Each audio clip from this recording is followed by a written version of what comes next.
National Weather Service office in Fort Worth.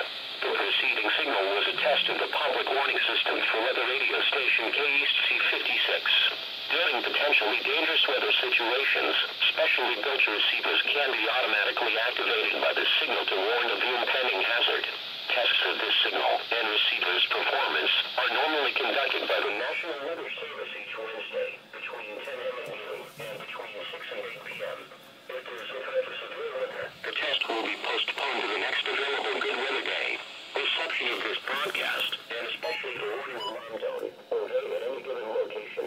This variation, normally more noticeable at greater distances from the transmitter, can occur even though you are using a good quality receiver in good working order. The warning alarm tone will be activated for hazardous watches and warnings for the following counties: Collin, Dallas, Denton, Ellis, Hunt, Kaufman, Rockwall, and Tarrant. This concludes the test of weather radio station KEAS 56.